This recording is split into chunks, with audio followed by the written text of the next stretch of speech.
Tempos sombrios esses de pandemia, todos assustados, comportamentos mudados.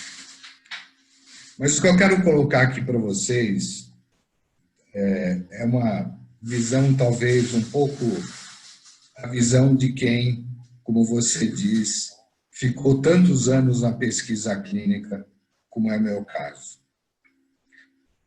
Uma das coisas que essa pandemia provocou foi uma colaboração sem precedentes na ciência de todo mundo, de todos os campos. Em menos de 48 horas tinha sido identificado o vírus, em menos de um mês o genoma do vírus foi identificado, e nós estamos assistindo, e de uma maneira geral o público está sendo bombardeado de informações científicas novas a cada dia, que são publicadas de modo colaborativo entre todos os cientistas e todas as instituições científicas. Isso é uma colaboração sem precedentes, mas marque atenção, também sem revisão. Normalmente, o conhecimento científico, uma vez obtido num lugar, ele é submetido a escrutínio e a revisão pelos pares antes de ser publicado.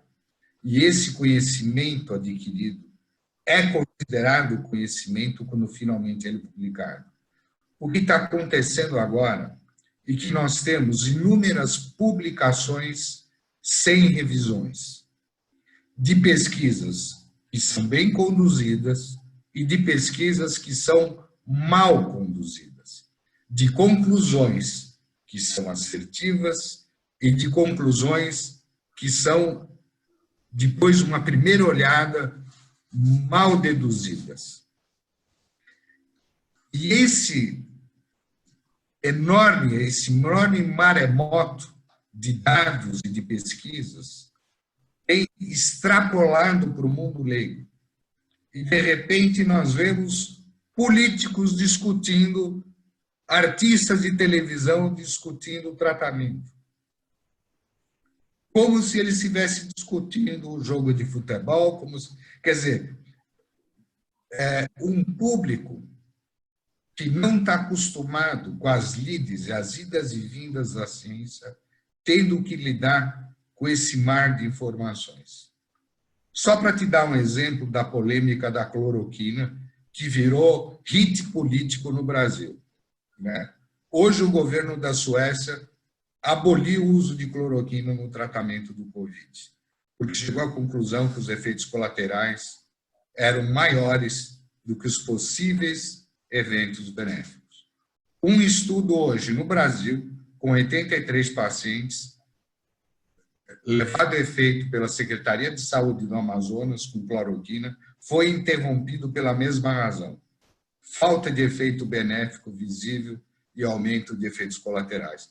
Para te dar uma ideia, né, de como, além de ter que enfrentar a pandemia, nós estamos inundados, né, de conhecimentos que normalmente chegavam ao público de uma maneira depurada, depois da revisão, e agora estão chegando sem uma barreira crítica, e por isso criando essa polêmica toda, e eu posso dizer, até certo ponto, gerando angústia nas pessoas, que às vezes saem correndo atrás de uma droga que, na verdade, vai se mostrar que não é efetiva de fato.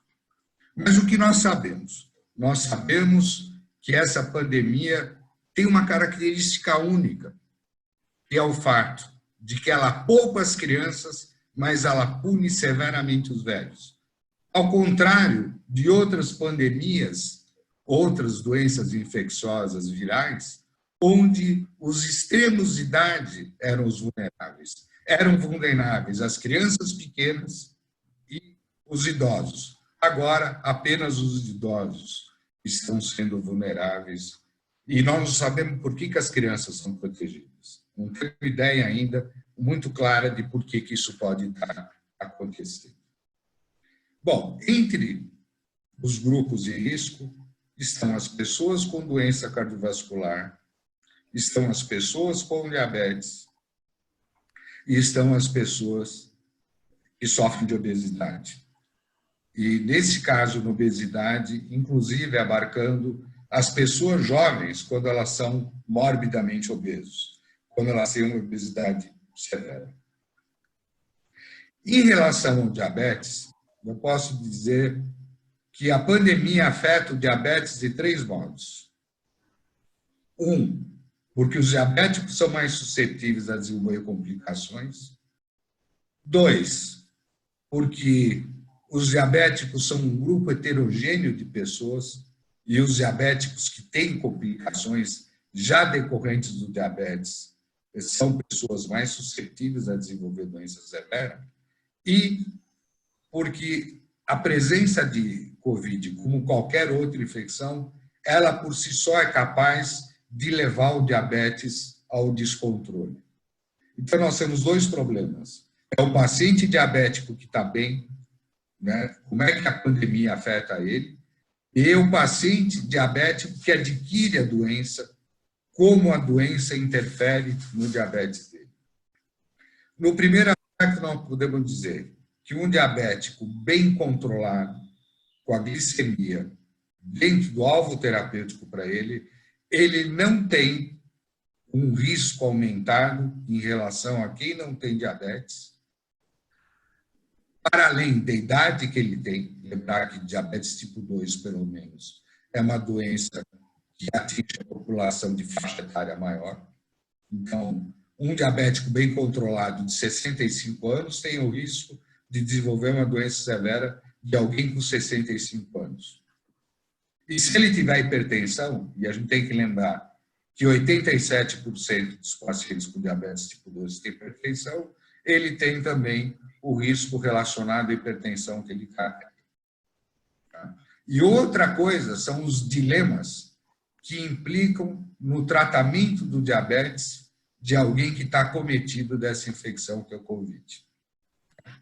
Então, aí nós temos que levar em conta que existem algumas medicações para o diabetes que não devem ser usadas em situações agudas, como os inibidores da SGLT2. É preferível usar insulina, mesmo que seja por um período curto, para controlar o diabetes. Nós temos o fato de que a própria infecção pode diminuir a função renal, o que vai necessitar que a medicação desse diabético seja diminuída, porque algumas das medicações do diabetes não podem ser utilizadas na vigência de doença renal, outras necessitam ter a dose corrigida. Então, nós temos a situação do impacto da doença sobre o diabetes e temos também a necessidade de que, numa época de pandemia, os diabéticos se cuidem muito para que eles não se descontrolem, porque a hiperglicemia é um fator que diminui a capacidade de resposta imunológica, não só em relação ao Covid-19, mas em relação a outras infecções também. Ou seja, quando o diabético está mal controlado, a capacidade do organismo se defender de um agente infeccioso diminui. Em relação à obesidade, por que a obesidade é um fator de risco? Porque existe uma importante interação entre obesidade, a partir de um certo grau de obesidade, e a capacidade de resposta imunológica. Porque obeso, por definição, é um indivíduo que expandiu o seu tecido adiposo. O tecido adiposo dele cresceu. É por isso que ele é obeso. Ele tem mais gordura no corpo, tem mais tecido adiposo no corpo. Para o tecido adiposo se expandir, os vasos que nutrem o tecido adiposo também precisam se expandir. E quem permite que esses vasos cresçam, são substâncias químicas secretadas por glóbulos brancos, que vão lá no tecido adiposo, produzem essas substâncias, fazem com que os vasos sanguíneos cresçam, e isso permite que o tecido adiposo cresça. Ou seja, uma pessoa que tem uma obesidade a partir de uma certa magnitude tem um estoque aumentado de glóbulos brancos do tecido adiposo. Esses glóbulos brancos provocam uma reação inflamatória exacerbada. E a resposta inflamatória exagerada tem um papel na resposta inflamatória no pulmão também. Então, isso se acredita ser o mecanismo pelo qual pessoas com obesidade, mesmo jovens, também tenham um fator de risco adicional em relação à severidade da doença. O que eu digo para vocês é que, nessa época, nesses tempos sombrios de pandemia, as pessoas leigas devem deixar a decisão terapêutica na mão dos médicos que elas têm confiança. Eles não podem ligar a televisão, isso não é novela, isso não é BBB, isso não é jogo de futebol, né? A resposta terapêutica tem que ser tomada pela quem tem a responsabilidade do tratamento. Não se pode ter uma torcida contra ou a favor cloroquina, ou daqui a pouco contra ou a favor flavipipir, ou remdesivir, ou seja, aquelas inúmeros remédios que estão em teste. Façam a parte de vocês. Fiquem em casa, lavem as mãos, mantenham o distanciamento social e deixem os médicos tomarem a decisão a respeito do tratamento. É isso que eu tinha a dizer para vocês. Eu tenho uma pergunta, eu gostaria de fazer para o Dr. Fred ainda, com relação aos hipertensos e a essa questão dos receptores. Tem também tido muita polêmica com relação a isso, tanto os hipertensos, o senhor citou bem os diabéticos, e tem sido de praxe, quando o paciente chega no hospital para internação, tentar migrar os remédios antihipertensivos. Mas também só para pontuar que existe um debate em relação a isso e uma dificuldade também de interpretação. Posso responder? Por favor. Obrigado, doutora Anísio, obrigado, doutor Fred. Acho que a gente pode começar as perguntas, então. Acho que essa é uma pergunta interessante, né? Acho que se o senhor quiser começar por essa pergunta. Fazendo essa pergunta, porque tem remédios usados para hipertensão que utilizam uma proteína do corpo, que também é a proteína que o vírus utiliza para penetrar no organismo.